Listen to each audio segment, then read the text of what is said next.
ಕರ್ನಾಟಕ ರಾಜ್ಯ ಮಾದಿಗ ನೌಕರರ ಸಂಘ ಬೀದರ್ ಜಿಲ್ಲೆ ವತಿಯಿಂದ ವಿದ್ಯಾರ್ಥಿಗಳಿಗೆ ಪ್ರತಿಭಾ ಪುರಸ್ಕಾರ, ಸಾಧಕರಿಗೆ ಸನ್ಮಾನ ಸಮಾರಂಭ ಬೀದರ್ನ ಜಿಲ್ಲಾ ರಂಗಮಂದಿರದಲ್ಲಿ ಹಮ್ಮಿಕೊಳ್ಳಲಾಯಿತು. ಕಾರ್ಯಕ್ರಮದಲ್ಲಿ ಎಸ್ಎಸ್ಎಲ್ಸಿ, ಪಿಯುಸಿ, ಡಿಗ್ರಿ, ಪದವಿ ಪರೀಕ್ಷೆಗಳಲ್ಲಿ ಹೆಚ್ಚಿನ ಅಂಕ ಪಡೆದು ಹಾಗೂ MA, MSc, MCom, NEET, KSET, PhD, MBBS, BE, ಹೊಸದಾಗಿ ಸರ್ಕಾರಿ ನೌಕರರಿಗೆ ನೇಮಕಗೊಂಡ, ಪದೋನ್ನತಿ ಹೊಂದಿದ, ನಿವೃತ್ತಿ ಹೊಂದಿದ ಮತ್ತು ವಿವಿಧ ಕ್ಷೇತ್ರಗಳಲ್ಲಿ ಸಾಧನೆಗೈದವರಿಗೆ ಸನ್ಮಾನಿಸಿ ಗೌರವಿಸಲಾಯಿತು. ಕಾರ್ಯಕ್ರಮವನ್ನು ಜ್ಯೋತಿ ಬೆಳಗಿಸುವ ಮೂಲಕ ಉದ್ಘಾಟಿಸಿ ಗುಲ್ಬರ್ಗಾ ವಿಶ್ವವಿದ್ಯಾಲಯದ ಕಾನೂನು ವಿಭಾಗ ಮುಖ್ಯಸ್ಥರಾದ ಪ್ರೊಫೆಸರ್ ದೇವದಾಸ್ ಮಾಲೆ ಅವರು ಮಾತನಾಡಿದರು. ಸಮಾಜವನ್ನು ಮುನ್ನೆಲೆಗೆ ತರುವ, ಸಂಘಟಿಸುವ ಕಾರ್ಯ ಮಾಡ್ತಾ ಇದ್ದೇವೆ. ಅವತ್ತು ಜನ ಸೇರ್ತಾ ಇರಲಿಲ್ಲ, ಆದರೆ ಇವತ್ತು ಬಹಳಷ್ಟು ಜನರ ಪ್ರಯತ್ನದಿಂದ ಇಷ್ಟು ಸಂಖ್ಯೆಯಲ್ಲಿ ಜನ ಸೇರಿದ್ದು ಖುಷಿಯ ಸಂಗತಿಯಾಗಿದೆ ಎಂದರು. ನಮ್ಮ ಸಮುದಾಯ ಶಿಕ್ಷಣ, ಆರ್ಥಿಕವಾಗಿ, ಸಾಮಾಜಿಕವಾಗಿ ಹಿಂದುಳಿದಿದೆ. ಇಷ್ಟು ಅರಿವು ಇದೆ ಅಂದರೆ ಅದಕ್ಕೆ ಕಾರಣ ಸಂಘಟನೆಯವರಿಂದ ಮಾತ್ರ ಸಾಧ್ಯವಾಗ್ತಾ ಇದೆ. ಇವತ್ತು 10ನೇ ಪಿಯುಸಿ ಪರೀಕ್ಷೆಯಲ್ಲಿ ಉತ್ತೀರ್ಣರಾದ ವಿದ್ಯಾರ್ಥಿಗಳು ಮುಂದೆ ಯಾವ ಕ್ಷೇತ್ರಕ್ಕೆ ಹೋಗಬೇಕು ಎನ್ನುವ ವಿಚಾರದಲ್ಲಿದ್ದಾರೆ. ಯಾವ ಕ್ಷೇತ್ರಕ್ಕೆ ಹೋದರೆ ತಮ್ಮ ವ್ಯಕ್ತಿತ್ವ ರೂಪುಗೊಳ್ಳುತ್ತದೆ, ಬದುಕು ಕಟ್ಟಿಕೊಳ್ಳಲು ಸಾಧ್ಯ ಅಂತ ಅವಕಾಶ ಸಿಗ್ತದೆ ಅಂತ ವಿಚಾರ ಮಾಡ್ತಾ ಇದ್ದಾರೆ. ಅದಕ್ಕಾಗಿ ಸಮುದಾಯದ ವಿದ್ಯಾರ್ಥಿಗಳಿಗೆ ಸರಿ ದಾರಿಗೆ ತರಲು ಅವರಿಗೆ ಅವಕಾಶ ಮಾಡಿಕೊಡಲು ಉಪನ್ಯಾಸ ಕಾರ್ಯಕ್ರಮ ಆಯೋಜನೆ ಮಾಡ್ತಾ ಇದ್ದು, ವೈಚಾರಿಕತೆ, ಶೈಕ್ಷಣಿಕ ಅರಿವು ಮೂಡಿಸುವ ಈ ಉಪನ್ಯಾಸದ ಉದ್ದೇಶವಾಗಿದೆ ಎಂದರು. ಈ ದಿಸೆಯಲ್ಲಿ ಬೀದರ್ನಲ್ಲಿಯೂ ಕೂಡ ಎಸ್ಎಸ್ಎಲ್ಸಿ ಹಾಗೂ ಪಿಯುಸಿ ಹಾಗೂ ಡ್ರಾಪ್ಔಟ್ ಆದ ವಿದ್ಯಾರ್ಥಿಗಳಿಗೆ ವಿಶೇಷ ತರಬೇತಿ ಕಾರ್ಯಾಗಾರ ನೀಡಲಾಗುತ್ತಿದೆ. ಈ ದಿಸೆಯಲ್ಲಿ ಬೀದರ್ನಲ್ಲಿಯೂ ಎಸ್ಎಸ್ಎಲ್ಸಿ ಹಾಗೂ ಪಿಯುಸಿ, ಡಿಗ್ರಿ ಜೊತೆಗೆ ಡ್ರಾಪ್ಔಟ್ ಆದ ವಿದ್ಯಾರ್ಥಿಗಳಿಗೆ ವಿಶೇಷ ತರಬೇತಿ ನೀಡಲಾಗುತ್ತಿದೆ ಎಂದು ತಿಳಿಸಿದರು. ಇದೇ ವೇಳೆ ಶಾಹೀನ್ ಶಿಕ್ಷಣ ಸಂಸ್ಥೆಯ ಡಾ ಅಬ್ದುಲ್ ಖದೀರ್ ಅವರು ಮಾತನಾಡಿ, ವಿದ್ಯಾರ್ಥಿಗಳನ್ನು ಮೌಲ್ಯಯುತವಾಗಿ ಮಾಡಲು ಶಿಕ್ಷಣದಿಂದ ಮಾತ್ರ ಸಾಧ್ಯವಾಗಿದೆ. ವಿದ್ಯಾರ್ಥಿಗಳಿಗೆ ಆಸ್ತಿ ಮಾಡುವುದಕ್ಕಿಂತ ವಿದ್ಯಾರ್ಥಿಗಳನ್ನೇ ಆಸ್ತಿಯನ್ನಾಗಿ ಮಾಡಿ ಎಂದರು. ಮಾನವೀಯತೆ, ವಿನಯತೆ ಜೊತೆಗೆ ವಿದ್ಯಾರ್ಥಿಗಳಿಗೆ ಉನ್ನತ ಶಿಕ್ಷಣ ನೀಡಿ ಹಾಗೂ ಡ್ರಾಪ್ಔಟ್ ಆದ, ನಾಪಾಸ್ ಆದ ಬಡ ವಿದ್ಯಾರ್ಥಿಗಳನ್ನು ನಮ್ಮ ಶಾಹೀನ್ ಶಿಕ್ಷಣ ಸಂಸ್ಥೆಗೆ ಕರೆದುಕೊಂಡು ಬನ್ನಿ, ಅವರಿಗೆ ಉಜ್ವಲ ಭವಿಷ್ಯ ರೂಪಿಸಿಕೊಳ್ಳಲು ನಾವು ಸಿದ್ದರಾಗಿದ್ದೇವೆ ಎಂದು ತಿಳಿಸಿದರು. ಇದೇ ವೇಳೆ ಕಾರ್ಯಕ್ರಮದಲ್ಲಿ ಅಧ್ಯಕ್ಷತೆ ವಹಿಸಿ ಮಾದಿಗ ನೌಕರ ಸಂಘದ ಜಿಲ್ಲಾಧ್ಯಕ್ಷರಾಗಿರುವ ಪ್ರೊಫೆಸರ್ ದೇವದಾಸ್ ತುಮಕುಂಟೆ ಅವರು ಮಾತನಾಡಿ, ಸಾಂಪ್ರದಾಯಿಕವಾಗಿ ಪ್ರತಿ ವರ್ಷಾನುಸಾರ ಈ ವರ್ಷವೂ ಕೂಡ ಪ್ರತಿಭಾ ಪುರಸ್ಕಾರ, ಸಾಧಕರಿಗೆ ಸನ್ಮಾನ ಹಾಗೂ ಸ್ಪರ್ಧಾತ್ಮಕ ಪರೀಕ್ಷಾ ತಯಾರಿ ತರಬೇತಿ ಕೇಂದ್ರ ಉದ್ಘಾಟನೆ ಕಾರ್ಯಕ್ರಮ ಇವತ್ತು ಹಮ್ಮಿಕೊಳ್ಳಲಾಗಿದೆ. ನಮ್ಮ ಹಿಂದುಳಿದ ಮಾದಿಗ ಸಮುದಾಯದ ಅಸ್ತಿತ್ವ ಹಾಗೂ ಸಾಮಾಜಿಕ ಪರಿಸ್ಥಿತಿ ಅಭಿವೃದ್ಧಿ ಹೊಂದಲು ಶಿಕ್ಷಣದಿಂದ ಮಾತ್ರ ಸಾಧ್ಯವಾಗಿದೆ. ನಾವಷ್ಟೇ ಸರ್ಕಾರಿ ನೌಕರರಾಗಿ ಇರದೆ ನಮ್ಮಂತೆ 10 ಸಮುದಾಯದ ವಿದ್ಯಾರ್ಥಿಗಳು ಉನ್ನತ ಸ್ಥಾನದಲ್ಲಿ ಇರಬೇಕು ಎನ್ನುವ ಮಹದಾಸೆಯೊಂದಿಗೆ ಎಸ್ಎಸ್ಎಲ್ಸಿ, ಪಿಯುಸಿ, ಡಿಗ್ರಿ ವಿದ್ಯಾರ್ಥಿಗಳಿಗೆ ವಿಶೇಷ ಉಪನ್ಯಾಸಕರನ್ನು ಕರೆಯಿಸಿ ವಿದ್ಯಾರ್ಥಿಗಳನ್ನು ಉತ್ತೇಜಿಸಲು, ಪ್ರೋತ್ಸಾಹಿಸಲು ತರಬೇತಿ ಹಾಗೂ ಇನ್ಸ್ಪಿರೇಷನ್ ಸ್ಪೀಕರ್ಗಳನ್ನು ಕರೆಸಲಾಗುತ್ತಿದೆ. ಸಮುದಾಯದ ವಿದ್ಯಾರ್ಥಿಗಳು ಉನ್ನತ ಹುದ್ದೆ ಪಡೆದು ಪರರಿಗೆ ಮಾದರಿ, ಪ್ರೇರಣೆಯಾಗಬೇಕು ಎಂದರು. ಜೊತೆಗೆ ಇದೇ ಕಾರ್ಯಕ್ರಮದಲ್ಲಿ ಕಲೆ, ಸಾಹಿತ್ಯದಲ್ಲಿ ಪ್ರತಿಭಾನ್ವಿತ ಕಲಾವಿದರು, ಸಾಹಿತಿಗಳಿಗೆ ಕಾರ್ಯಕ್ರಮದಲ್ಲಿ ಅವಕಾಶ ನೀಡಿ ಅವರಿಗೆ ಸನ್ಮಾನಿಸಲಾಗಿದೆ ಎಂದು ತಿಳಿಸಿದರು. ಈ ಸಂದರ್ಭದಲ್ಲಿ ಪ್ರೊಫೆಸರ್ ನರಸಪ್ಪ ರಂಗೋಲಿ, ಸರ್ಕಾರಿ ಪದವಿ ಪೂರ್ವ ಕಾಲೇಜು ಕಲಬುರಗಿ ಇವರು ಸಂಪನ್ಮೂಲ ವ್ಯಕ್ತಿಗಳಾಗಿ ವಿಶೇಷ ಉಪನ್ಯಾಸ ನೀಡಿದರು. ವೇದಿಕೆ ಮೇಲೆ ಸಮಾಜದ ಹಿರಿಯ ಮುಖಂಡರಾದ ಚಂದ್ರಕಾಂತ್ ಹಿಪ್ಪಳಗಾಂವ್, ನಿವೃತ್ತ ಗ್ರಂಥಪಾಲಕರು ಡಾಕ್ಟರ್ ಎಂಟಿ ಕಟ್ಟಿಮನಿ, ವಿಜಯಕುಮಾರ ಬಾವಗಿ, ಪ್ರೊಫೆಸರ್ ಅಶೋಕ್ ಮಟ್ಟಿ, ಅಖಿಲ ಕರ್ನಾಟಕ ಆದಿ ಜಾಂಬವ ಸಂಘ ಬೆಂಗಳೂರು ಉಪಾಧ್ಯಕ್ಷರಾದ ರಾಜು ಕಡ್ಯಾಳ್ ಅವರು, ರಾಜ್ಯ ಕಾರ್ಯಾಧ್ಯಕ್ಷರು ಮಾದಿಗ ದಂಡೋರ ಹೋರಾಟ ಸಮಿತಿ ಬೆಂಗಳೂರಿನ ಫರ್ನಾಂಡಿಸ್ ಹಿಪ್ಪಳಗಾಂವ್ ಅವರು, ಪ್ರಭು ತಾಳ್ಮಡಗಿ, ಶಿವರಾಜ್ ಬಂಬಳಗಿ, ರಮೇಶ್ ಕಟ್ಟಿತೂಗಾಂವ್, ಕಲ್ಲಪ್ಪ ವೈದ್ಯ ಸೇರಿ ಮನೋಹರ್ ಎಂಎಸ್ ಗೌರವ ಸಲಹೆಗಾರರು, Sumanth Kattimani, Subhash Ratna, Dhanraj Mallige, Swamidasa Kempanuru, Karnataka Madiga welfare association, Peter Shrimandal ಜಿಲ್ಲಾಧ್ಯಕ್ಷರು, ಜಾಂಬವ ಯುವ ಸೇನೆ ಬೀದರ್, ಪ್ರದೀಪ್ ಹೆಗಡೆ, ಕಮಲಾಕರ್ ಅಧ್ಯಕ್ಷರು, ಮಾದಾರ ಚೆನ್ನಯ್ಯ ಸೇವಾ ಸಮಿತಿ ಬೀದರ್ ಸೇರಿದಂತೆ ಇನ್ನಿತರರು ಇದ್ದರು. ಸಮಾಜವನ್ನು ರೂಪಿಸಬೇಕು, ಸಂಘಟಿಸಬೇಕು, ಆಮೇಲೆ ಈ ಸಮಾಜವನ್ನು ಬೇರೆ ಬೇರೆ ಆಯಾಮಗಳಲ್ಲಿ ತಗೊಂಡು ಹೋಗ್ಬೇಕಂತ ಬಹಳ ಪ್ರಯತ್ನ ಮಾಡಿದರು. ಆ ಪ್ರಯತ್ನ ನಿಮಿತ್ತವಾಗಿ ಅವತ್ತು ಜನ ಸೇರ್ತಿರಲಿಲ್ಲ. ಹೊಸ ರೀತಿಯಾದಂತಹ ಹೊಸ ಆಯಾಮಗಳಲ್ಲಿ ತಮ್ಮ ಸಂಘಟನೆಗಳನ್ನು ರೂಪಿಸಬೇಕು, ಬೆಳೆಸಬೇಕು ಮತ್ತು ಹೋರಾಟಗಳನ್ನು ಮಾಡಬೇಕಂತೇಳಿ ಅವರಲ್ಲಿ ನಾನು ಕೇಳ್ಕೊಳ್ತೀನಿ. ಆಮೇಲೆ ಇವತ್ತಿನ ಮುಖ್ಯವಾದಂಥ ವಿಷಯ, ಬಹಳಷ್ಟು ಜನ ಎಸ್ಎಲ್ಸಿ ಪಾಸ್ ಆಗಿದ್ದಾರೆ, ಪಿಯುಸಿಯನ್ನು ಪಾಸ್ ಆಗಿದ್ದಾರೆ, ಡಿಗ್ರಿಗಳನ್ನು ಪಾಸ್ ಮಾಡ್ಕೊಂಡಿದ್ದಾರೆ. ಬಹಳಷ್ಟು ಪ್ರೊಫೆಷನಲ್ಲು, ನಾನ್ ಪ್ರೊಫೆಷನಲ್ಲು, ಟೆಕ್ನಿಕಲ್ಲು ಎಲ್ಲ ಕೋರ್ಸ್ನ ಪಾಸ್ ಮಾಡಿಕೊಂಡು ಅವರು ಮುಂದಿನ ದಿಕ್ಕಿನಲ್ಲಿ ವಿಚಾರ ಮಾಡ್ತಾ ಇದ್ದಾರೆ. ಯಾವ ಕೋರ್ಸಿಗೆ ಹೋದರೆ ಎಂಥ ಒಂದು ಫೆಸಿಲಿಟಿ, ಅವಕಾಶಗಳು, ವ್ಯಕ್ತಿತ್ವ ರೂಪಿಸ್ಕೊಳ್ಬೇಕಂತೇಳಿ ವಿಚಾರ ಮಾಡ್ತಾ ಇದ್ದಾರೆ. ಆ ಕಾರಣಕ್ಕಾಗಿ ನಾನು ಸಂಘಟಕರಲ್ಲಿ ವಿನಂತಿ ಮಾಡ್ಕೊಂಡಿದ್ದೀನಿ. ನಮ್ಮ ನರಸಪ್ಪ ರಂಗೋಲಿ ಸರ್ ಅವರು ಅವರು ಪೂಷಕಾಲ ಉಪನ್ಯಾಸಕರಾಗಿದ್ದು ಕೂಡ ಈ ಮೋಟಿವೇಶನ್ ಸ್ಪೀಚ್ ಕೊಡೋದ್ರಲ್ಲಿ ಬಹಳ ಎತ್ತಿಬಿಟ್ಟಾಗಿ ಇಡೀ ಗುಲ್ಬರ್ಗ ಡಿಸ್ಟ್ರಿಕ್ಟ್ನಲ್ಲಿ ಸೆನ್ಸೇಷನಲ್ ಕ್ರಿಯೇಟ್ ಮಾಡ್ತಾ ಇದ್ದಾರೆ. ಅವರ ಒಂದು ಚಿಕ್ಕ ಚಿಕ್ಕ ಒಂದೊಂದು ಭಾಷಣ ಮೂಲಕವಾಗಿ ಅವರು ನಾವು ಹೆಚ್ಚು ಬಳಸ್ಕೊಳ್ತಾ ಇಲ್ಲ, ಬೇರೆ ಬೇರೆ ಬಳಸ್ಕೊಳ್ತಾ ಇದ್ದಾರೆ. ಅಲ್ಲಿ ಪಾಟೀಲ್ ಸೇಳಂಬಿ ಅಂತ ಹೇಳಿದ್ದಾರೆ, ಅವರು ತುಂಬ ಕ್ಲೋಸ್ ಆಗಿ ಅವರು ಸಮುದಾಯದ ಜನಗಳನ್ನು ಸಂಘಟಿಸಿ ವೈಚಾರಿಕತೆ, ವಿಚಾರ, ಶಿಕ್ಷಣ, ಅರಿವು ಮೂಡಿಸುವಂಥ ಪ್ರಜ್ಞೆ ಮೂಡಿಸುವಂಥ ಬಹಳಷ್ಟು ಕಾರ್ಯಚಟುವಟಿಕೆಗಳಲ್ಲಿ ಸರ್ನ ಗುರುತಿಸಿ ಅವರನ್ನು ಬಳಸ್ಕೊಳ್ತಾ ಇದ್ದಾರೆ. ನಾವು ಅವರನ್ನು ಬಳಸ್ಕೊಳ್ಳೋದು ಬಹಳ ಕಡಿಮೆ. ನಾವು ಅವರನ್ನು ಒಡನಾಟ ಬಂದಿದ್ದು ಸುಮಾರು ಒಂದು 15 ವರ್ಷದಿಂದ. ನಾವು ಗುಲ್ಬರ್ಗನಲ್ಲಿ ಸಂಗೀತ ಸಂಘ ಅಂತೇಳಿ ಸ್ಥಾಪನೆ ಮಾಡಿಕೊಂಡು ಓಂಕರ್ ಸರ್ ಅವರು, ಕಟ್ಟಿಗಿರಿ ಸರ್ ಅವರು ಮಕ್ಕಳಿಗೆ ಕೋಚಿಂಗ್ ಕ್ಲಾಸು, ಸ್ಪರ್ಧಾತ್ಮಕ ವಿಷಯಗಳಿಗೆ ಮಾರ್ಗದರ್ಶನ ಕೊಡ್ತಾ ಇದ್ದೀವಿ. ಅದರಲ್ಲಿ SLC PUC ಡ್ರಾಪ್ ಔಟ್ ಆದಂಥ ವಿದ್ಯಾರ್ಥಿಗಳಿಗೆ, ಹೆಚ್ಚಾಗಿ ಮ್ಯಾಥಮೆಟಿಕ್ಸ್ನಲ್ಲಿ ಫೇಲ್ ಆದಂಥ ವಿದ್ಯಾರ್ಥಿಗಳಿಗೆ ಮ್ಯಾಥಮೆಟಿಕ್ಸ್ ಕೋಚಿಂಗ್ ಕ್ಲಾಸ್ ಕೊಡ್ತಾ ಇದ್ದೀವಿ. ಅದರಲ್ಲಿ ರಂಗೋಲಿ ಸರ್, ನರಸಪ್ಪ ರಂಗೋಲಿ ಸರ್ ಅವರು ನಮ್ಮ ಸಂಪರ್ಕ ಬಂದು, ಯಾಕಂದರೆ ನಮ್ಮ ಹುಡುಗರು ಇಂಗ್ಲೀಷು ಮತ್ತು ಮ್ಯಾಥಮೆಟಿಕ್ಸಲ್ಲಿ ಭಾಳಷ್ಟು ಫೇಲ್ ಆಗುವಂಥ ಮಕ್ಕಳಿರ್ತಾರೆ. ಯಾಕೆ ಭಾಳ ಜನ ಅದನ್ನು ಅಂಜಿನೇ ಭಾಳಷ್ಟು ಜನ ಫೇಲ್ ಆಗೋರಿದ್ದಾರೆ. ಅಂಥದ್ದಲ್ಲಿ ನಮಗೆ ನರಸಪ್ಪ ರಂಗೋಲಿ ಸರ್ ಅವರು ಸಿಕ್ಕು ಭಾಳಷ್ಟು ಜನರಿಗೆ ಉತ್ತೇಜಿಸುವಂಥ ಮತ್ತು ವಿಷಯ ಪರಿಣತಿ ಹೊಂದಿರೋದ್ರಿಂದ ನಮ್ಮ ವಿದ್ಯಾರ್ಥಿಗಳಿಗೆ ಭಾಳಷ್ಟು ಇನ್ಸ್ಪಿರೇಷನಲ್ ಸ್ಪೀಚ್ ಕೊಟ್ಟು ಭಾಳಷ್ಟು ಜನ ಫೇಲ್ ಆದವ್ರಿಗೆ ಪಾಸ್ ಮಾಡಿಸಿ ಅವ್ರಿಗೆ ಮುಂದಿನ ಕೋರ್ಸ್ಗಳಿಗೆ ಅಣಿ ಮಾಡಿಕೊಟ್ಟಿದ್ದಾರೆ. ಅವರು ಸುಮಾರು ನಮ್ಮ ಜೊತೆ 15-20 ವರ್ಷದಿಂದ ನಮ್ಮ ಜೊತೆ ಇದ್ದಾರೆ. ಹಾಗಾಗಿ ಅವರಿಗೆ ಇಲ್ಲಿ ಕರೆಸಿ, ಬೀದರ್ ಡಿಸ್ಟ್ರಿಕ್ಟ್ ಅಂದರೆ ಭಾಳ ಲಾಸ್ಟ್ ಕೊನೆ ಡಿಸ್ಟ್ರಿಕ್ಟು. ಇಲ್ಲಿ ನಮ್ಮ ಜನರು ಓದೋದಿಲ್ಲ, ಬರೆಯೋದಿಲ್ಲ, ಬರೀ ಶಾರ್ಟ್ಕಟ್ ಮೆಥಡ್ ಯೂಸ್ ಮಾಡಿ ಮುಂದೆ ಬರ್ಬೇಕಂತಾರೆ. ಅಂಥದ್ರಲ್ಲಿ ಈ ಒಂದು ಇನ್ಸ್ಪಿರೇಷನ್ ಸ್ಪೀಚ್ ಆಗಲಿ ಅಥವಾ ಅವ್ರ ಉತ್ತೇಜನಕಾರಿ ಭಾಷಣ ಆಗಲಿ, ಅವ್ರು ಕೊಡುವಂಥ ಕರಿಯರ್ ಗೈಡೆನ್ಸು ನಮ್ಮ ವಿದ್ಯಾರ್ಥಿಗಳಿಗೆ ಸ್ವಲ್ಪ ಮಾರ್ಗದರ್ಶನ ಆಗ್ತಂತ ಬಯಸಿ ಅವರು ಒಂದು ಇಲ್ಲಿ ಕರೆಸಿ ಅವರಿಗೆ ಸನ್ಮಾನ ಮಾಡಿ ಅವರಿಂದ ಕೆಲವೊಂದು ಹಿತನುಡಿಗಳು, ಮಾರ್ಗದರ್ಶನಾತ್ಮಕ ನುಡಿಗಳನ್ನು ನಾವು ಕೇಳಲು ಬಹಳ ಅವರಿಗೆ ಅವಕಾಶ ಮಾಡಿಕೊಡ್ಬೇಕು. ನಮ್ಮ ಭಾಷಣ, ಹೋರಾಟ, ಹಾಡು, ಚೀರಾಟ, ಕೂಗಾಟ ಭಾಳ ದಿನ ಮಾಡ್ತಾ ಬಂದಿದ್ದೀವಿ. ಈಗ ಮುಂದೆ ನಮಗೆ ದಿಕ್ಕಿರೋದು ನಮ್ಮ ವಿದ್ಯಾರ್ಥಿಗಳಿಗೆ ಒಳ್ಳೆಯ ಮಾರ್ಗದರ್ಶನ, ಅವರು ವ್ಯಕ್ತಿತ್ವವನ್ನು ರೂಪಿಸಿಕೊಳ್ಳುವಂಥ ಒಂದು ಕ್ರಿಯಾತ್ಮಕ ಚಟುವಟಿಕೆಗಳಿಗೆ ನಾವು ಅವರಿಗೆ ಅನುಗೊಳಿಸಬೇಕಾಗ್ತದೆ. ಆ ನಿಟ್ಟಿನಲ್ಲಿ ಬೀದರಾಗಲಿ, ಗುಲ್ಬರ್ಗ ಆಗಲಿ, ಯಾದಗಿರಿ, ರಾಯಚೂರು ಇವೆಲ್ಲ ಭಾಳ ಬ್ಯಾಕ್ವರ್ಡ್ ಡಿಸ್ಟ್ರಿಕ್ಟು. ಇಲ್ಲಿ ನಮ್ಮ ಹುಡುಗರು ಓದೋದೇ ಭಾಳ ಕಷ್ಟ. SLC 50% ಡ್ರಾಪ್ಔಟ್ ಹೋದ್ರೆ PUCಗೆ ಅಲ್ಲಿ 50% ಡ್ರಾಪ್ಔಟು, ಡಿಗ್ರಿನಲ್ಲಿ ಅಲ್ಲಿ 50%, ಯೂನಿವರ್ಸಿಟಿ ಬರೋ ಬರೀ 1-2%. ಜಿಮ್ಮೆದಾರಿಯಾಗಿದೆ. ನಮ್ಮ ಮಕ್ಕಳು, ಎಲ್ಲರ ಮಕ್ಕಳು ಸಹ, ನಮ್ಮ ಸಮಾಜದ ಮಕ್ಕಳು ಇವತ್ತು 10ನೇ ತರಗತಿ ಮತ್ತು PUCಯಲ್ಲಿ ಅಭ್ಯಾಸ ಮಾಡ್ತಕ್ಕಂಥ ಮಕ್ಕಳು ಅವರು ಒಳ್ಳೆಯ ಶಿಕ್ಷಣದ ಆಯ್ಕೆಗಳನ್ನು ಮಾಡ್ಕೊಳ್ಬೇಕು. ಅವರ ಆಯ್ಕೆ ಹೇಗಿರ್ಬೇಕು ಅನ್ನೋದನ್ನ ತಂದೆ ತಾಯಿಗಳು, ಎಲ್ಲ ತಂದೆ ತಾಯಿಗಳು ಬಹುಮುಖ್ಯವಾಗಿರ್ತಕ್ಕಂಥ ಆಸೆ ಏನಿರ್ತಂದ್ರೆ, ನನ್ನ ಮಗ ಹಿಂಗ್ ಓದ್ಬೇಕು, ನನ್ನ ಮಗಳು ಹೀಗೆ ಓದ್ಬೇಕು, ನನ್ನ ಮಗಳು ಈ ಮಟ್ಟಕ್ಕೆ ಹೋಗ್ಬೇಕು ಅಂತಕ್ಕಂಥದ್ದು ಯಾವ ತಂದೆ ತಾಯಿಗಳು ಆಸೆ ಪಡೋದ್ರಲ್ಲಿ ತಪ್ಪೇನಿಲ್ಲ. ಆದ್ರೆ ಆ ಮಗುವಿನ ಸಾಮರ್ಥ್ಯಕ್ಕೆ ಅನುಗುಣವಾಗಿ ನಾವು ಆಯ್ಕೆಯನ್ನ ಮಾಡ್ಕೊಳ್ಳಿಲ್ಲ ಅಂತಂದ್ರೆ ಆ ಮಗುವಿನ ಶಿಕ್ಷಣದ ಮಟ್ಟದಲ್ಲಿ ಕುಂಠಿತ ಆಗ್ತದೆ. ಎಲ್ಲಾ ಮಕ್ಕಳು ಒಂದೇ ರೀತಿಯಾಗಿರ್ತಕ್ಕಂಥವ್ರು ಆಗೋದಿಲ್ಲ. ಅವರವರ ಪ್ರತಿಭೆಗೆ ತಕ್ಕಂತೆ, ಅವರವರ ಕಲಿಕೆ ಸಾಮರ್ಥ್ಯಕ್ಕೆ ತಕ್ಕಂತೆ ಅವರಿಗೆ ಆಯ್ಕೆ ಮಾಡ್ಕೊಳ್ತಕ್ಕಂಥ ಕೋರ್ಸ್ಗಳನ್ನು ನಾವು ಚಾಯ್ಸ್ ಮಾಡಬೇಕು. ಇಲ್ಲಿ SSLC ಪಾಸ್ ಆದ್ರೆ ಎಷ್ಟು ಜನ ಕೈ ಐತ್ರಿ? 10ನೇ ತರಗತಿ ಪಾಸ್ ಆದವ್ರು ಕೈ ಪೂರ ಎತ್ಬೇಕು. ಸುಮಾರು ವಿದ್ಯಾರ್ಥಿಗಳು 10ನೇ ಪಾಸ್ ಆದ. ಈಗ ನಾನು ನಿಮ್ಗೊಂದು ಪ್ರಶ್ನೆ ಕೇಳ್ತೇನೆ. ಈಗ 10ನೇ ಪಾಸ್ ಆದ್ಮೇಲೆ ನೀವು ಮುಂದೆ ಆಯ್ಕೆ ಮಾಡ್ಕೊಂಡಿರ್ತಕ್ಕಂಥ ಕೋರ್ಸು ಯಾವ ಆಧಾರದ ಮೇಲೆ ಆಯ್ಕೆ ಮಾಡ್ಕೊಂಡಿದ್ರಿ?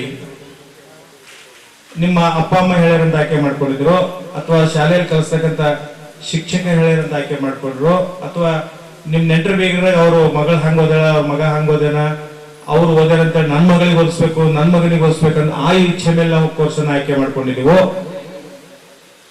ಅದು ನೀವು ಮನಸ್ಸಿಗೆ ಪ್ರಶ್ನೆ ಕೇಳಬೇಕು. ನಾನೊಂದು ನಿಮ್ಗೆ ಪ್ರಶ್ನೆ ಕೇಳ್ತೇನೆ. ನಾವು ಬಸ್ ಸ್ಟ್ಯಾಂಡ್ ಹೋಗಿ ಬಸ್ ಹತ್ತುವಾಗ ಮನೆಯಲ್ಲೇ ಡಿಸೈಡ್ ಮಾಡ್ಕೊಂಡ್ ಬರ್ತೀವಿ ಯಾವ ಊರಿಗೆ ಹೋಗ್ಬೇಕಂತ ಹೇಳಿ, ಆ ಬಸ್ಸೇ ಹತ್ತೀವಿ ನಾವು.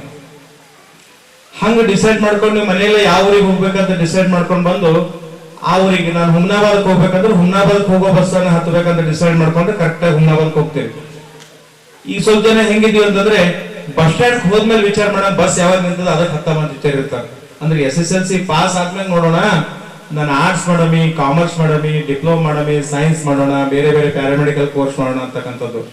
ನಾನು ಹೇಳ್ತಕ್ಕಂಥ ಉದ್ದೇಶ ಇಷ್ಟೇ ಅಂತಂದ್ರೆ, ನಾವು ಯಾವ ಬಸ್ಸಿಗೆ ಹೋಗ್ಬೇಕು, ಯಾವ ಊರಿಗೆ ಹೋಗ್ಬೇಕಂತ ಮೊದಲು ಮನೆ ಡಿಸೈಡ್ ಮಾಡಬೇಕು. ಅಂದಾಗ ಬಸ್ ಸ್ಟ್ಯಾಂಡ್ ಕರೆಕ್ಟ್ ಬಸ್ ಹತ್ತೀವಿ. ನಾವು ಮನ್ಯಾಗ ಯಾವ ಊರಿಗೆ ಹೋಗ್ಬೇಕಂತ ಬಸ್ ಡಿಸೈಡ್ ಮಾಡಿದ್ದೇನೆ, ಬಸ್ ಸ್ಟ್ಯಾಂಡ್ ದಾಗ ಬಂದ ಮೇಲೆ ನಾವು ಬಸ್ ನಿಂತಿದ್ದ ಬಸ್ಸಿಗೆ ಹತ್ತಿದಪ್ಪ ಅಂದ್ರೆ ರಾಂಗ್ ದಾರಿಗೆ ಹತ್ತಿದ್ದೇವೆ ಅಂದ್ರೆ ನಡಬರ್ಕ್ ಹೋಗಿದ್ಮೇಲೆ ಮತ್ತೆ ಹೊಳೆ ನಡ್ಕೊಂಡ್ ಬರ್ಬೇಕಾಗ್ತದೆ. ಅಂದ್ರೆ ಈಗಾಗಲೇ ಎಲ್ಲ ಸಮಾಜ ಚಿಂತಕರು, ವಿದ್ವಾಂಸರು ತಮ್ಮನ್ನ ಸಮಾಜ ಏಳಿಗೆಯಾಗಿ ಶಿಕ್ಷಣ ಬಗ್ಗೆದಾಗ್ಲಿ ಸವಿಸ್ತರಾಗಿ ಮಾತಾಡಿದರೆ, ಈಗ ನಾನು ನಿಮ್ಗೆ ಹೆಚ್ಚಿನ ಸಮಯ ತಗೊಳ್ಳಲ್ಲ. ಮಕ್ಕಳು ಒಂದ್ ಎರಡೆರಡು ಮಾತಾಡಿ ನಾನು ಮುಗಿಸ್ತೀನಿ, ಸಮಯ ಬಹಳ ಆಗಿದೆ. ನಮ್ಮ ಸಮಾಜದ ಏನ್ ಪರಿಸ್ಥಿತಿ ಇದೆ, ಶಿಕ್ಷಣ ಮಟ್ಟ ಅರ್ಧಕ್ಕೆ ಯಾಕೆ ನಿಲ್ಲುತ್ತೆ, ಶಿಕ್ಷಣ ಯಾಕೆ ಮಾಡಲ್ಲ, ಬೇರೆ ಜಾತಿಗಳೆಲ್ಲ ಕಂಪೇರ್ ಮಾಡಿದ್ರೆ ನಾವು ಯಾಕೆ ಹಿಂದ್ಗಡಿತೀವಿ ಅಂತೇಳಿ ನಮ್ಮ ನರಸಪ್ಪ ಸಾಹೇಬರು ಹೇಳಿದ್ರು. ಅದೇ ಪ್ರಕಾರ ಸೋಷಿಯಲ್ ವರ್ಕರ್ ಆಗಿದ್ದಾಗ ಎಲ್ಲಿಂದ ಏನು ಸ್ಟಾರ್ಟ್ ಮಾಡಬೇಕು ಅಂತೇಳಿ ಖಾದ್ರಿ ಸರ್ ಹೇಳಿದ್ರು. ಇವೆಲ್ಲರದು ಚಿಂತನೆ ಒಂದೇ, ಮಂಥನ ಒಂದೇ. ಅದಕ್ಕೆ ಇವತ್ತಿನ ದಿವಸ ಪುರಸ್ಕೃತ ಮಕ್ಕಳಲ್ಲಿ ನಾನು ಕೈ ಮುಗಿದು ಕೇಳ್ಕೊಳ್ಳೋದೇನೆಂದರೆ, ಮಕ್ಕಳೇ, ಇಲ್ಲಿವರೆಗೆ ನಮ್ಮ ಸಮಾಜ ಶಿಕ್ಷಣಕ್ಕಿಂತ ಮಹತ್ವ ಪಟ್ಟಿದ್ದು ಬರೀ ಹೊಟ್ಟಿಗಾಗಿ pastor, master, sister, carpenter, painter, ಸುಣ್ಣ, ಕಲ್ ಕೆತ್ತೋದು, ಕಲ್ ಬಿಡೋದು, ಜಾಗ ಬೆಳೆದು, ಬುಟ್ಟಿ ಹಿಡ್ಕೊಂಡು, ತಪ್ಪು ಹಿಡ್ಕೊಂಡು ಓಡಾಡೋದು, ಇವೆಲ್ಲ ಮುಂದಿನ ಪೀಳಿಗೆ ಮಾಡಬೇಡ್ರಿ. ಈ ಪೀಳಿಗೆ ಈ ವಿಚಾರ ಹೋದ್ರಿಂದ ನಮ್ಮ ಸಮಾಜ ಇನ್ನೊಂದು ಸಮಾಜ ಜೊತೆ ಹೋಗಕ್ ಆಗಲ್ಲ. ಇನ್ನೊಂದು ಸಮಾಜ ಲೆವೆಲ್ ಬರಕ್ಕೂ ಸಾಧ್ಯ ಇಲ್ಲ. ಅದಕ್ಕೆ ನೀವು ಇವತ್ತಿನ ಮಕ್ಕಳು, ನಿಮ್ಗೆ ಸರ್ಕಾರದ ಇಷ್ಟು ಸೌಲಭ್ಯಗಳದಾವ ಓದೋ ಸಲುವಾಗಿ.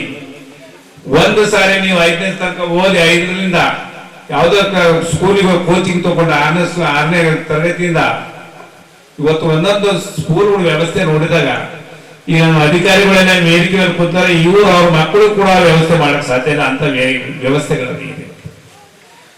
ಮೈಕ್ ಅವ್ರಿಗೆ ಸ್ಯಾಂಡಲ್ ಸೋಪ್ ಇದೆ, ಕೊಬ್ಬರಿ ಎಣ್ಣೆ ಇದೆ, ನಾಷ್ಟ ಬೇರೆ ಇದೆ, ಮಧ್ಯಾಹ್ನ ಊಟ ಬೇರೆ ಇದೆ, 4 ಗಂಟೆ ಮತ್ತೆ ಟಿಫನ್ ಬೇರೆ ಇದೆ, ರಾತ್ರಿ ಊಟ ಬೇರೆ ಇದೆ, ಮಳ್ಕೊಳಕ್ ಕಾಟು, ಹೊದ್ಕೊಳಕ್ ಇಂಥ ವ್ಯವಸ್ಥೆ ಇದ್ಮೇಲೆ ಹೋದಲ್ಲ ಅಂದ್ರೆ ಇನ್ಯಾವಾಗ ಓದ್ತೀರಪ್ಪ? ನಮ್ಮ ಕಾಲದಾಗ ರಾಜು ಕನ್ನಡ ಹಾಸ್ಟೆಲ್ದಾಗ ಹೆಸರು ಹತ್ಬೇಕಂದ್ರೆ ಸೋಷಿಯಲ್ ವೆಲ್ಫೇರ್ ಅಡ್ಡಾಡಿ ಲಾಸ್ಟಿಗೆ ಕಡೆಗೆ ಪರ್ಸೆಂಟೇಜ್ ಎಷ್ಟು ನಮ್ಗೆ ಗೊತ್ತಿಲ್ಲ. ಪರ್ಸೆಂಟೇಜ್ ಜಾಸ್ತಿ ಇದ್ರೆ ಹಾಸ್ಟೆಲ್ ಸಿಗ್ತಪ್ಪ ಅಂತ ಅದು ಹೇಳೋರು ಬೇಡ. ಆ ಲಾಸ್ಟಿಗೆ ಹೆಸರು ಸಿಗ್ಲಾರ್ದ ನಾವು ಅಥವಾ ಸೋಷಿಯಲ್ ವೆಲ್ಫೇರ್ ಆಪ್ಷನ್ ವಿದ್ಯಾರ್ಥಿಗಳು SSLC, PUC ಮತ್ತು ಡಿಗ್ರಿಯಲ್ಲಿ ಏನು ಸಾಧನೆ ಮಾಡಿದಾರ, ಉತ್ತಮವಾಗಿ ಪರ್ಸೆಂಟೇಜ್ ಮಾಡಿದಾರ, ಅವ್ರಿಗೆ ಸನ್ಮಾನ ಕಾರ್ಯಕ್ರಮ ಹಮ್ಮಿಕೊಂಡಿದ್ದಾರೆ. ಈ ನನ್ನ ಸಮಾಜದ ಎಲ್ಲ ಬಾಂಧವರು ನೋಡಿ ನನಗೆ ತುಂಬಾ ಖುಷಿ ಆಗ್ತಿದೆ. ಒಂದೇ ಕಡೆ ಸೇರೋದು, ನಾವೆಲ್ಲ ಜಾತ್ರೆಯಲ್ಲಿ ಸೇರ್ತೀವಿ, ಊರಲ್ಲಿ ಏನಾರ ಹಬ್ಬದಲ್ಲಿ ಸೇರ್ತೀವಿ. ಆದ್ರೆ ಇಂಥ ಕಾರ್ಯಕ್ರಮಕ್ಕೆ ನೀವೆಲ್ಲರೂ ಬಂದಿದ್ದೀರಿ, ನನಗೆ ತುಂಬಾ ಖುಷಿ ಆಗ್ತಿದೆ. ಆದ್ರೆ ನೀವೆಲ್ಲರೂ ಜಾಗೃತರಾಗಬೇಕು ಅಂತ ಅನಿಸ್ತದೆ ನನಗೆ. ಯಾಕಂದ್ರೆ ನಮ್ಗೆ ತುಂಬಾ ಅವಕಾಶ ಇದೆ. ನಾನು ಈ ಮಟ್ಟಿಗೆ ನಾನು ಇಲ್ಲಿ ಬಂದಿದ್ದೀನಿ ಅಂದ್ರೆ ಅದಕ್ಕೆ ನಾನು ಒಬ್ರನ್ನೇ ನೆನಪಿಸ್ಕೊತೀನಿ. ನಾನು ದೇವ್ರು ನೋಡಿಲ್ಲ, ಡಾಕ್ಟರ್ B.R. ಅಂಬೇಡ್ಕರ್ ಅವ್ರು ಇಲ್ಲ ಅಂದ್ರೆ ನಾನು ಈ ಸ್ಥಾನದಲ್ಲಿ ನಿಂದಕ್ಕೆ ಆಗ್ತಿಲ್ಲ ಅಂತ ನಾನು ಇವತ್ತು ಹೇಳ್ತೀನಿ, ಮುಂದೆನೂ ಹೇಳ್ತೀನಿ. Doctor B.R. ಅಂಬೇಡ್ಕರ್ ಕೇವಲ ಸಂವಿಧಾನ ಶಿಲ್ಪಿ ಅಲ್ಲ, ಅವರು ಸಾಮಾಜಿಕ ನ್ಯಾಯ ಸಮಾನತೆಗೆ ಹೋರಾಡಿದ ವಿಶ್ವಚೇತನ. ಅವರು ಒಂದೇ ಒಂದು ಮಾತು ಹೇಳಿದ್ರು, ಶಿಕ್ಷಣವೇ ಶಕ್ತಿ, ಸಂಘಟನೆಯ ಬಲ, ಹೋರಾಟದ ಮೂಲಕ ನಿಮ್ಮ ಹಕ್ಕುಗಳನ್ನು ಪಡಿಬೇಕಂತ ಜಗತ್ತಿಗೆ ಸಾರಿದ ಮಹಾನ್ ನಾಯಕ ಡಾಕ್ಟರ್ B.R. ಅಂಬೇಡ್ಕರ್. ನಮಗೆ ತುಂಬಾ ಅವಕಾಶ ಇದೆ. ಈಗ 72,186 ಹುದ್ದೆಗಳನ್ನು ಸರ್ಕಾರ ಕರೆದಿದ್ದಾರೆ. ನೀವು ಯಾರು PUC ಪಾಸ್ ಆಗಿದ್ದಾರಲ್ಲ, ಅವ್ರು ಪೊಲೀಸ್ ಕಾನ್ಸ್ಟೇಬಲ್ಗೆ ಅರ್ಜಿ ಹಾಕಿ ನನ್ನಂಗೆ ಇಲ್ಲಿ ಮೇಲ್ಗಡೆ ಬರೀ. ನಾನು 3 ಸ್ಟಾರ್ ಹಾಕೊಂಡು ಇಲ್ಲಿ ನಿಂತಿದ್ದೀನಿಲ್ಲ, ಅದಕ್ಕೆ ನನ್ನ ಸಮಾಜ ಕೊಡುಗೆ ತುಂಬಾ ಇದೆ ಅಂತ ನಾನು ಹೇಳ್ತೇನೆ. ಯಾಕಂದ್ರೆ ನಾನು ತುಂಬಾ ಒಂದು ಬಡ ಕುಟುಂಬದಿಂದ ಮುಧೋಳ ತಾಲೂಕು ಬಾಗಲಕೋಟೆ ಜಿಲ್ಲೆಯಲ್ಲಿ ಹುಟ್ಟಿ ಬೆಳೆದವನು. ನಾನು ಹೋಟೆಲ್ನಲ್ಲಿ ಕೆಲಸ ಮಾಡಿದ್ದೀನಿ, ಗಾರೆಯಲ್ಲಿ ಕೆಲಸ ಮಾಡಿದ್ದೀನಿ. 200-300 ರೂಪಾಯಿಗೋಸ್ಕರ ನಾನು ಕಲ್ಲು ಮಣ್ಣು ಉಸುಕು ಬರ್ತಿದ್ದೀನಿ. ಅದನ್ನ ಯಾವತ್ತೂ ಮರೆಯಲ್ಲ, ನನ್ನ ಸಮಾಜವನ್ನು ಮರೆಯಲ್ಲ. ನಮ್ಮವ್ರನ್ನ ನಾವು ಬೆಳೆಸ್ಬೇಕು, ನಮ್ಮ ಸಮಾಜವನ್ನು ಎತ್ತಿ ಮುಂದೆ ತರಬೇಕು. ಆದ್ರೆ ನಮ್ಮಲ್ಲಿ ಏನಿದೆ ಅಂದ್ರೆ ಒಗ್ಗಟ್ಟಿನ ಕೊರತೆ ಇದೆ. ಅದು ಆಗಬಾರ್ದು. ಬೇರೆ ಸಮಾಜದಲ್ಲಿ ಹೆಂಗೆ ಒಗ್ಗಟ್ಟಿದೆಯಲ್ಲ ಅದನ್ನ ನಾವು ಬೆಳೆಸ್ಕೋಬೇಕು, ನಮ್ಮವ್ರನ್ನ ನಾವು ಬೆಳೆಸ್ಬೇಕು. ಯಾಕಂದ್ರೆ ನಮ್ಮ ಸಮಾಜ ತುಂಬಾ ಹಿಂದುಳಿದಿದೆ. ಅದನ್ನೆಲ್ಲ ನಾವು ನೋಡಿ ನಮ್ಮವ್ರು ಯಾರು ಪ್ರತಿಭಾವಂತ ಇದಾರ ಅವ್ರಿಗೆ ಶಿಕ್ಷಣ ಕೊಡಿಸ್ಬೇಕು. ಸಮಾಜದಲ್ಲಿ ಮುಂದುವರ್ಲಿಕ್ಕೆ ಅವಕಾಶಗಳು ಸರ್ಕಾರದಿಂದ ತುಂಬಾ ಕಾರ್ಯಕ್ರಮಗಳು ಇರ್ತಾವ, ಅವ್ರಿಗೆ ಹೇಳ್ಕೊಡ್ಬೇಕು. ಆ ರೀತಿ ಮಾಡೋಣ. ಯಾರು ವಿದ್ಯಾರ್ಥಿ ಬಂದಿದ್ರಲ್ಲ ಇಲ್ಲಿ, ಅವ್ರು ನಾವು ಒಂದೇ ಒಂದು ಕಿವಿ ಮಾತು ಹೇಳ್ತೀನಿ, ನೀವು ಶ್ರದ್ಧೆಯಿಂದ आसक्ति परिश्रम पट्रे ननकिंत मेले बावजूद भी हम पिछड़े हुए हैं, ये कैसा मुमकिन है? तमाम चीज़ों को छोड़कर एजुकेशन और कैरेक्टर बिल्डिंग और सही समाज सेवा का नाम से ही लोगों को डर हो रहा है आजकल। सोशल वर्कर के नाम से लोग डरते हैं, ऐसा थोड़ी होता। इसको थोड़ी सोशल वर्क बताते हैं। हम में से बेहतरीन वो है जो अपने घर वालों के लिए अच्छा है, घर में कुछ भी नहीं और बाहर समाज सेवा करना। ऐसे कितने लोग मिल जाएंगे आपको? अपने बेटी का, बीवी का, माँ बाप का ख्याल नहीं, घर में जुल्म ज्यादती हो रही है और समाज सेवा के लिए निकल जा। मुझे सुनकर बुरा लगता है, देखकर बुरा लगता है। तो आइए, यकीनन हमें से वही बेहतर है जो अपने घर वालों के लिए बेहतर है, अपनी सारी ताकत समाज में बेहतरी लाने के लिए, एजुकेशन के लिए, इनकी सेहत के लिए, हेल्थ के लिए लगना चाहिए। हम बुराई को देखकर खामोश बैठेंगे, उसमें से नहीं होना चाहिए। बुराई को देखकर रोकने वाले बने, भलाई को फैलाने वाले बने। हमारे बच्चे ड्रग्स का शिकार हो रहे हैं, हमारे बच्चे ड्रॉप आउट हो रहे हैं, हमारे बच्चे डिफरेंट डिस्ट्रैक्शन का शिकार हो रहे हैं। उसको बचाना है। एक एक बच्चा इम्पोर्टेंट है, एक एक बच्चा। एक बच्चे से एक खानदान, एक घर में तब्दीली आती है। एक बच्चे की माँ से दुआ ले लो, दुनिया और आखिरत बन जाएगी। एक बच्चे को स्कूल से जोड़ दो। ड्रॉप आउट कुछ बच्चे हैं ऐसे 5-10 ड्रॉप आउट बच्चे जो बिल्कुल स्कूल छोड़ दिए हैं, मुझे ला कर दीजिए। मैं रिक्वेस्ट करूंगा आपसे, भाई पैसे वालों का बच्चा भी ड्रॉप आउट हो रहा, ठीक है, गुर्बत से ड्रॉप आउट कम होते हैं, पैसे की कमी की वजह से ड्रॉप आउट कम होते हैं, सब्जेक्ट समझ में नहीं आने की वजह से ड्रॉप आउट ज़्यादा होता है। हमारे पास एक वेरी स्पेशल सिस्टम है, AICU, academic intensive care unit. हम 2 महीने में वो बच्चों को उसकी क्लास के लेवल के बनाकर वापस भेजेंगे। 5-7 बच्चे जरूर दीजिए, धूम कर दीजिए आप। बच्चा सब्जेक्ट समझ में नहीं आने की वजह से वो स्कूल से बाहर जा रहा है, वो AICU सिस्टम है, उसके ज़रिए हम मदद करेंगे बच्चों की। और नफरतों को बढ़ाते बढ़ाते बढ़ाते लोग ताकत हासिल करें, नफरतों के ज़रिए ताकत हासिल कर रहे हैं। आइए हम मोहब्बत के ज़रिए उस ताकत को कमज़ोर करेंगे और खुद ताकत बनने की कोशिश करेंगे। ಮಾಧ್ಯಮ ಮಿತ್ರರಿಗೂ ಎಲ್ಲರಿಗೂ ಇವತ್ತಿನ ಈ ಒಂದು ಕಾರ್ಯಕ್ರಮದ ಪ್ರಯುಕ್ತ ನಾನು ಅಭಿನಂದನೆಗಳು ಮತ್ತು ನಮಸ್ಕಾರಗಳು ತಿಳಿಸ್ತೇನೆ. ಕರ್ನಾಟಕ ರಾಜ್ಯ ಮಾದಿಗ ನೌಕರರ ಸಂಘ ಬೀದರ್ ವತಿಯಿಂದ ಸಾಂಪ್ರದಾಯಿಕವಾಗಿ ಪ್ರತಿ ವರ್ಷ ನಾವು ಮಕ್ಕಳಿಗೆ ಪ್ರತಿಭಾ ಪುರಸ್ಕಾರ ಹಾಗೂ ಸಾಧಕರಿಗೆ ಸನ್ಮಾನ ಕಾರ್ಯಕ್ರಮ ಸುಮಾರು ವರ್ಷಗಳಿಂದ ಮಾಡ್ಕೊಂಡು ಬಂದಿದ್ದೀವಿ. ಈ ನಮ್ಮ ನೌಕರರ ಸಂಘದ ಪ್ರಮುಖ ಉದ್ದೇಶನೇ ಇದೆ, ನಮ್ಮ ಹಿಂದುಳಿದ ಮಾದಿಗ ಸಮಾಜದ ಒಂದು ಅಸ್ತಿತ್ವ ಮತ್ತು ಸಾಮಾಜಿಕ ಪರಿಸ್ಥಿತಿ ಅಭಿವೃದ್ಧಿ ಹೊಂದಬೇಕಾದರೆ ಅದಕ್ಕೆ ಶಿಕ್ಷಣನೇ ಮೂಲ ಕಾರಣ ಅಂತ ಹೇಳಿ ಅರ್ಥ ಮಾಡಿಕೊಂಡು ಬಾಬಾ ಸಾಹೇಬ್ ಅಂಬೇಡ್ಕರ್ ಅವರ ಅನುಯಾಯಿಗಳಾಗಿ ಅವರ ಒಂದು ಆಶೀರ್ವಾದದಿಂದ ಅವರ ಒಂದು ಹೇಳಿಕೆಯಂತೆಯೇ ನಾವು ಸುಶಿಕ್ಷಿತರು ಮತ್ತು ಎಂಪ್ಲಾಯಿಗಳು ಈ ಸಮಾಜದಲ್ಲಿದ್ದು ನಮ್ಮಿಂದ ನಮ್ಮ ಸಮಾಜಕ್ಕೆ ಏನು ಸಹಾಯ ಆಗಬೇಕಂತ ಹೇಳಿನೇ ಉದ್ದೇಶ ಇಟ್ಕೊಂಡಿದ್ದೀವಿ. ಅಲ್ಲಿ ಪ್ರತ್ಯೇಕವಾಗಿ SLC, PUC, ಡಿಗ್ರಿ, ಅದರಲ್ಲಿ ಕೌಶಲ್ಯಾತ್ಮಕ ಶಿಕ್ಷಣಗಳು ಸಹಿತ B.Ed ಆಗಲಿ, MSc ಆಗಲಿ, ಸ್ನಾತಕೋತ್ತರ ಪದವಿ ಆಗಲಿ, ಮೆಡಿಕಲ್ ಆಗಲಿ, MBBS ಆಗಲಿ, ಇಂಥವ್ರಿಗೆಲ್ಲರಿಗೂ ಕರೆಸಿ ನಾವು ಸನ್ಮಾನ ಮಾಡಬೇಕು, ಅವರಿಗೆ ಪ್ರೋತ್ಸಾಹ ನೀಡಬೇಕು ಅನ್ನೋದೇ ನಮ್ಮ ಪ್ರಮುಖ ಉದ್ದೇಶ. ಯಾಕಂದರೆ ಶಿಕ್ಷಣದಿಂದಲೇ ಒಂದು ಸಮಾಜ ಅಭಿವೃದ್ಧಿ ಅಂತ ಹೇಳಿ ನಾವು ಓದ್ಕೊಂಡಿದ್ದೀವಿ. ನಾವು ನಮಗೆ ತಿಳಿದಷ್ಟ ಮಟ್ಟಿಗೆ ಈ ಒಂದು ಕಾರ್ಯಕ್ರಮ ಮಾಡೋದರಿಂದ ನಮ್ಮ ಮಕ್ಕಳಲ್ಲಿ ಒಂದು ಸ್ಫೂರ್ತಿ ಬೆಳೆಯುತ್ತೆ, ಅವರಿಗೆ ಒಂದು ಪ್ರೋತ್ಸಾಹ ದೊರೆಯುತ್ತೆ. ಆ ಪ್ರೋತ್ಸಾಹದಿಂದಲೇ ಮುಂಬರುವ ದಿನಗಳಲ್ಲಿ ಒಳ್ಳೆ ಎಜುಕೇಶನ್ ಪಡೆದು ಅಥವಾ ಶಿಕ್ಷಣ ಪಡೆದು ತಾವು ಸಹಿತ ಒಂದು ಹುದ್ದೆ ಪಡೆದು ಈ ಸಮಾಜಕ್ಕೆ ಒಂದು ಬೆಳಕಾಗಬೇಕಂತ ಹೇಳಿ ನಾವು ಈ ಒಂದು ಕಾರ್ಯಕ್ರಮದ ಮೂಲಕ ಅವರಿಗೆ ಸಂದೇಶ ಕೊಡಲಿಕ್ಕೆ ನಾವು ಬಯಸ್ತಾ ಇದ್ದೀವಿ.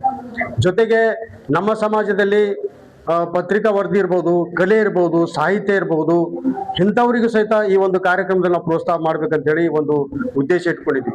ಸಾಮಾನ್ಯವಾಗಿ ಇವತ್ತಿನ ಒಂದು ಸಂಗೀತ ಕಾರ್ಯಕ್ರಮ ನೋಡ್ಬೇಕಾದ್ರೆ ನಮ್ಮಲ್ಲಿ ಪ್ರತಿಭಾವಂತ ಗಾಯಕರಿದ್ದಾರೆ, ಸಂಗೀತ ನಿರ್ದೇಶಕರಿದ್ದಾರೆ, ಚಲನಚಿತ್ರಗಳಲ್ಲಿ ನಿರ್ದೇಶನ ಮಾಡಿದವರು ಇದ್ದಾರೆ, ಹಿನ್ನೆಲೆ ಗಾಯಕರಿದ್ದಾರೆ, ಪೋಲೋ ಡ್ಯಾನ್ಸು, ಕಟಕ ಡ್ಯಾನ್ಸು ಇಂಥವು ಸಹಿತ ನಮ್ಮ ಬೀದರ್ ಜಿಲ್ಲೆಯಲ್ಲಿ ಮಾದಿಗ ಸಮಾಜದಲ್ಲಿ ಅಂತ ಕಲೆ ಮತ್ತು ಸಾಹಿತ್ಯವೂ ಸಹಿತ ಇದೆ. ಈ ಒಂದು ಕಾರ್ಯಕ್ರಮದಲ್ಲಿ ಅವರಿಗೂ ಸಹಿತ ನಾವು ಪ್ರೋತ್ಸಾಹ ನೀಡಿ ಸನ್ಮಾನಿಸಿದ್ವಿ. ಜೊತೆಗೆ ನಾವು ನಮ್ಮದೇ ಒಂದು ಸಮಾಜ ವತಿಯಿಂದ ಸರ್ಕಾರಿ ನೌಕರ ಸಂಘದ ವತಿಯಿಂದ ಒಂದು ಸ್ಪರ್ಧಾತ್ಮಕ ಪರೀಕ್ಷೆಗಳ ತಯಾರಿಕೆಗಾಗಿ ಒಂದು ಕೇಂದ್ರವನ್ನು ಇವತ್ತು ನಾವು ಉದ್ಘಾಟನೆ ಮಾಡಿದ್ವಿ. ಅದರಿಂದ ಪೊಲೀಸ್ ನೌಕರಿ ಆಗಲಿ, ವಿಲೇಜ್ ಅಕೌಂಟೆಂಟ್ ಆಗಲಿ, ಮುಂಬರುವ KS, IAS ಇನ್ನಿತರ ಉನ್ನತ ಹುದ್ದೆಗಳಿಗೆ ನಮ್ಮಿಂದ ಆದಷ್ಟು ನಮ್ಮ ಮಕ್ಕಳಿಗೆ, ಹಿಂದುಳಿದ ಮಕ್ಕಳಿಗೆ ನಾವು ಮಾರ್ಗದರ್ಶನ ನೀಡಿ ಅವರಿಗೆ ಒಂದು ದಾರಿದೀಪ ತೋರಿಸ್ಬೇಕನ್ನೋದೇ ಈ ಒಂದು ನಮ್ಮ ಕಾರ್ಯಕ್ರಮದ ಅಥವಾ ಈ ಪ್ರತಿಭೆ ಪುರಸ್ಕಾರ ಕಾರ್ಯಕ್ರಮದ ಪ್ರಮುಖ ಗುರಿ ಮತ್ತು ಉದ್ದೇಶವಾಗಿದೆ ಅಂತ ಹೇಳಲಿಕ್ಕೆ ನಾನು ಬಹಳ ಸಂತೋಷ ವ್ಯಕ್ತಪಡಿಸ್ತೀನಿ. ನನ್ನ ಹೆಸರು ಪ್ರೊಫೆಸರ್ ದೇವಿದಾಸ್ ತುಮಕುಂಟೆ. ನಾನು ರಿಟೈರ್ಡ್ ಪ್ರೊಫೆಸರ್ ಮತ್ತು ಈ ನಮ್ಮ ಸಮಾಜ ನೌಕರ ಸಂಘದ ಅಧ್ಯಕ್ಷನಾಗಿ ಸದ್ಯಕ್ಕೆ ಕೆಲಸ ನಿರ್ವಹಿಸ್ತಿದ್ದೀನಿ. ಧನ್ಯವಾದ. ರಾಜ್ಯ ಮಾದಿಗ ನೌಕರ ಸಂಘದ ಬೀದರ್ ಜಿಲ್ಲೆ ವತಿಯಿಂದ ಪ್ರತಿ ವರ್ಷದಂತೆ ಈ ವರ್ಷ ಕೂಡ ಅತ್ಯಂತ ಹೆಚ್ಚು ಅಂಕ ಪಡೆದಂಥ ಮಕ್ಕಳಿಗೆ ಸನ್ಮಾನ ಮತ್ತು ನಮ್ಮ ವಿಶೇಷವಾಗಿ ನಿವೃತ್ತರಾದವರಿಗೆ ಮತ್ತು ಹೊಸ ಅಪಾಯಿಂಟ್ಮೆಂಟ್ ಆದಂಥವರಿಗೆ ಕೂಡ ಸನ್ಮಾನ ಕಾರ್ಯಕ್ರಮ ಆಗಿದೆ. ಅದೇ ರೀತಿ ಒಳ ಮೀಸಲಾತಿಯಲ್ಲಿ ಏನು ಹೋರಾಟ ಮಾಡಿದರೆ ಆ ಹೋರಾಟಗಾರರಿಗೆ ಕೂಡ ಇವತ್ತು ನಾವು ಸನ್ಮಾನ ಮಾಡಿದ್ದೀವಿ. ಹಾಗೆ ಮುಂದಿನ ದಿನಗಳಲ್ಲಿ ನಮ್ಮ ಸಮುದಾಯದ ಮಕ್ಕಳು ಅತ್ಯಂತ ಶಿಕ್ಷಣದಲ್ಲಿ ಎತ್ತರದಲ್ಲಿ ಬೆಳಿಬೇಕು, ಅವ್ರಿಗೆ ಬೇಕಾದಂಥ ಕೌಶಲ್ಯ ತರಬೇತಿ ಇರ್ಬೋದು, ಕೋಚಿಂಗ್ ಕ್ಲಾಸ್ ಇರ್ಬೋದು, ಇವೆಲ್ಲವನ್ನ ಸಂಘದಿಂದ ಮಾಡಲಿಕ್ಕೆ ಇವತ್ತು ನಮ್ಮ ಡಾಕ್ಟರ್ ದೇವದಾಸ್ ತುಮಕುಂಟೆ ಅವರ ನೇತೃತ್ವದಲ್ಲಿ ಕಾರ್ಯಕ್ರಮ ಬಹಳ ಯಶಸ್ವಿಯಾಗಿದೆ. ನಿಮ್ಮ ಮಾಧ್ಯಮದ ಮೂಲಕ ನಾನು ಮನವಿ ಮಾಡ್ಕೋತಾ ಇದ್ದೀನಿ. ಹೆಚ್ಚಿನ ವಿದ್ಯಾರ್ಥಿಗಳು, ನಮ್ಮ ಸಮುದಾಯದ ವಿದ್ಯಾರ್ಥಿಗಳು ಹೆಚ್ಚಿನ ಶಿಕ್ಷಣವನ್ನು ಪಡಿಬೇಕು ಅನ್ನೋದೇ ನಮ್ಮ ಈ ಕಾರ್ಯಕ್ರಮದ ಮೂಲ ಉದ್ದೇಶ ಆಗಿದೆ. ನಮಸ್ಕಾರ. MS ಮನೋಹರ್.